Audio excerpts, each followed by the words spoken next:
It's Friday again, and we've got another new Prime Minister. Let's hope we keep this one a little longer than the last two. Now, if you're an attorney for property and financial affairs, and that means you're making decisions relating to someone's finances, you're acting for someone who lacks capacity, and you want to make gifts from that person's money.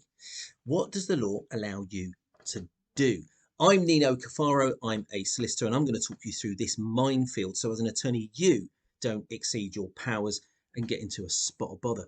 And attorneys have limited powers to make gifts, and they're set out in the Mental Capacity Act, not the lasting power of attorney document itself. If you go beyond what the Act allows you to do, then you need to get permission from the court. And of course, nobody reads the Act before agreeing to act as an attorney, which is why before you become an attorney, you need to get legal advice. And I've seen attorneys get this horribly wrong and end up being slapped with a charge for fraud because they mismanaged the person's finances by making huge gifts with that person's money. And it doesn't matter that you thought that you were doing the right thing. If you accept the role of an attorney for someone, you're legally compelled to act within your powers.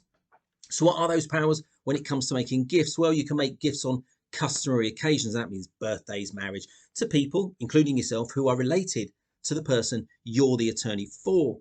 And you can make gifts to charity that they may have made gifts to in the past, so long as the gift isn't unreasonable, having regard to all the circumstances. In particular, it's important, the size of that person's estate. You have to consider whether the person's receiving care now or whether they'll need care in the future and how they're going to pay for it.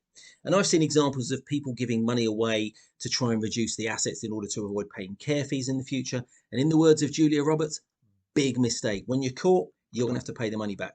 If you found that useful, hit the like button. If you want to talk legal with Nino, make sure you hit the subscribe button.